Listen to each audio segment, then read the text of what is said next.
Hello and welcome to another hand drink solo wine video, and today's wine of the day is the Hartenberg Tenacity Grenache Noir. Now the reason that I am excited about this wine is twofold. First of all, because the wine in the bottle really does represent a dramatic stylistic shift away from pretty much everything that South African Grenache Noir has been up until now. But secondly, I'm super excited to talk about Hartenberg because as an estate, they have been performing some genuinely cutting edge work in the field of regenerative viticulture. So we're going to taste the wine and we're going to catch up on some of the amazing work that they've done. But you might say, hang on, I don't even know what a Hartenberg is. Well, then let's start with a little introduction to the estate. Hartenberg is an estate from Stellenbosch, and they are based in the Bottleray Hills on the northwest corner of those hills. And so most of their slopes do face north or northwest. And as a result, they're a little bit warmer than perhaps some of the other estates in Stellenbosch. And so their winemaking style leans a little closer to the bigger, riper productions. But it must be said that they do this style with an immense amount of skill. Part of the reason that they can make wine with skill is because their cellar master, Carl Schultz, really is a diligent and immensely experienced leader in the South African wine industry. And he's been making wine for at least 40 years. And he's also been a leader in the area of regenerative viticulture since the 1990s, which puts him decades ahead of most of his peers. But Carl would not be half the man that he is today were it not for his partner in crime, the Hartenberg viticulturalist Wilhelm Joubert, who is arguably one of the most respected regenerative viticultural brains in all of South Africa.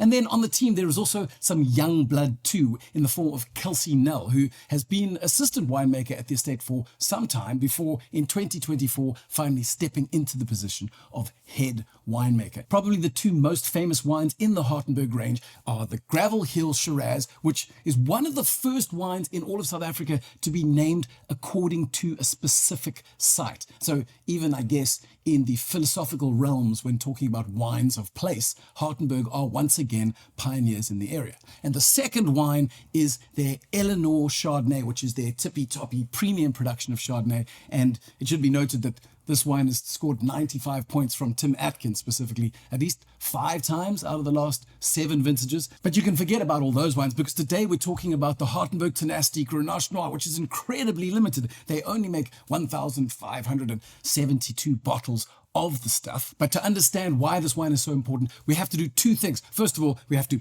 pour ourselves a glass of wine. And second of all, we kind of need to brush up on the 300 years of Grenache Noir history in South Africa. I'm not going to go too deep into the history of Grenache here because I've made an entire video that not only talks about the very interesting Thelema Grenache Noir, but also explores those 300 years and the context into which wines like this now exist. What I am going to say about the history of Grenache in South Africa is that about 25 years ago, there was a movement called the Swartland Revolution, which really was a seismic shift in the attitude towards winemaking in South Africa. And it was responsible for putting South Africa on the map globally.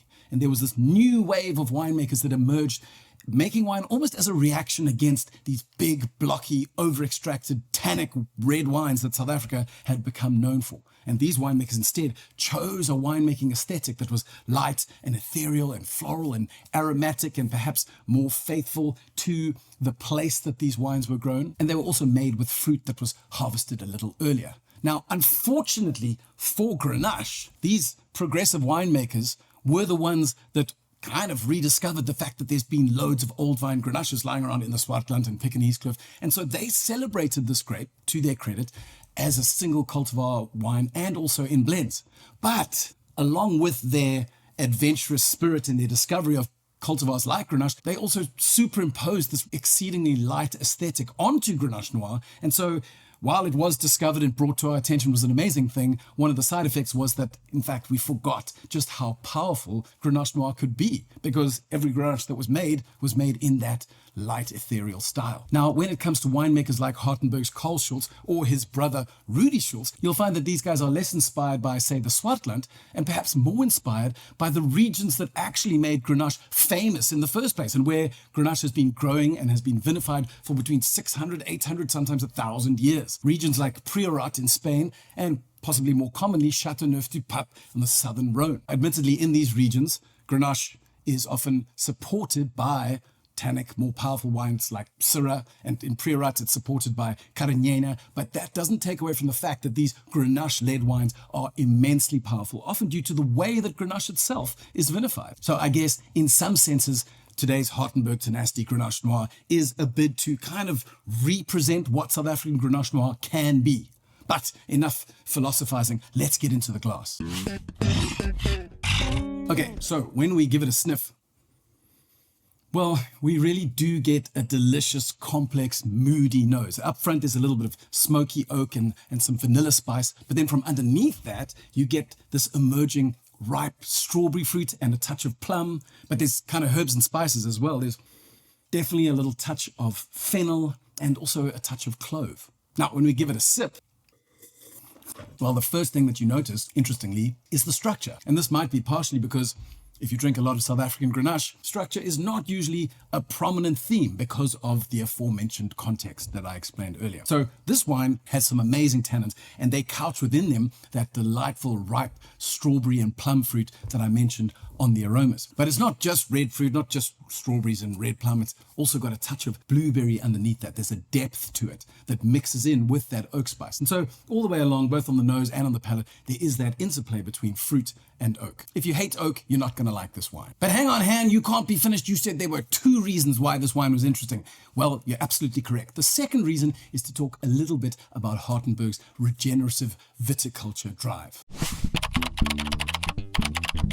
Now, before I start, it's also worth noting that I have made another video on this topic, and it's 30 minutes that talk about Hartenberg's drive towards a technique called high-density controlled grazing, which in short involves putting huge cows into the vineyards. So I'm not going to go through all of it, but I will give you a little speedy update. Point 1 in our update would be to say that high school geography says, hey, if you have desertification, it's probably the result of lots of animals, and so you need to get rid of animals in order to restore grasslands. But then a seemingly crazy conservationist from Zimbabwe called Allan Savory thought to himself, actually, it seems to me, if we look at the Serengeti and the plains where all these animals traverse each year, the opposite is true. When there are thousands upon thousands of animals, what we get instead is thriving grasslands. And so using the Serengeti as an inspiration, he began to think, what if actually the answer to desertification is not less animals, but more animals? And so they would bring all the animals in, and he tested this on a number of different continents and has actually delivered some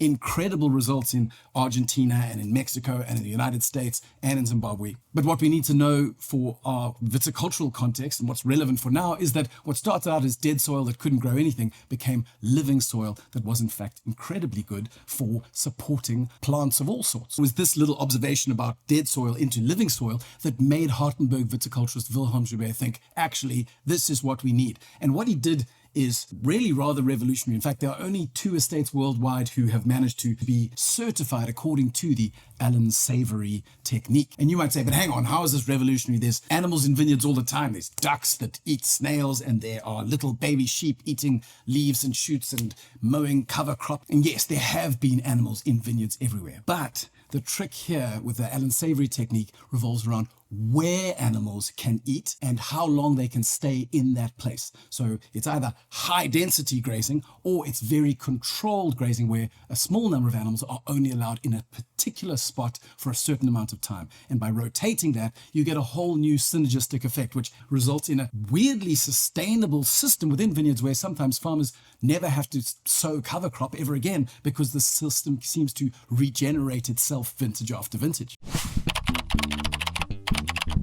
So that's the background, but the exciting news for now is that Hartenberg, after working very slowly and very meticulously and being very wary of jumping to conclusions, have finally got to the point where they've harvested grapes that they think are sufficient to go into the cellar and to make wine, and that's what they've done. So the experiment that they set up was a single block of vineyards on a slope divided vertically in half, so that you had one half farmed conventionally and the other half farmed according to this controlled grazing Allan Savory method.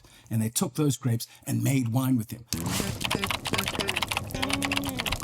In the cellar, the entire point was to make sure that as much could be kept the same as possible, remove all the variables. So grapes were harvested on the same day, taken into the cellar, fermented at the same temperature. They didn't even want to use native yeast, just in case there was variation there. So they used a neutral yeast that was exactly the same in both cases, and then, having made the wine, they were brave enough to serve it to a room of journalists blind, so that no one knew what they were drinking. And I think this is an important point, because in the world where a lot of people want to greenwash or say that they're doing amazing things or that they've achieved amazing things, to bring members of the press in and serve them wines where they have no idea what they're drinking, that's kind of dangerous and can backfire horribly. Excitingly, that's not what happened. Admittedly, not everyone was immediately aware of which wine was which, but as far as I was concerned, it was very clear to me which wine was the better of the two. I still didn't know whether it was the Allan Savory wine or the conventional wine, but I was very clear that one wine had a better sense of acidity, it had richer color,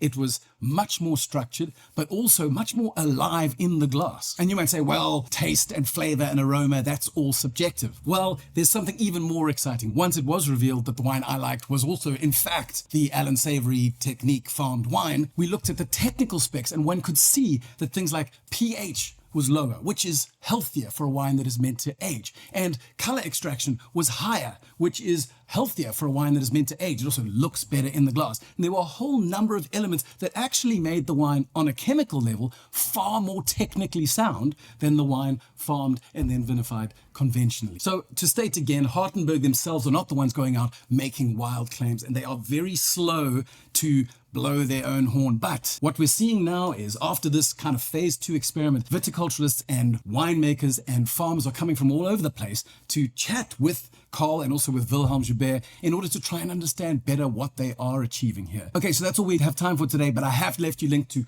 2 videos, one of which goes into detail about the 300 years of Grenache in South Africa and also talks about Phileme's Grenache Noir. And the other video is linked to this regenerative viticulture project, and we talk about the Allan Savory technique in detail and discuss how it got rolled out and what the future might hold for this particular technique.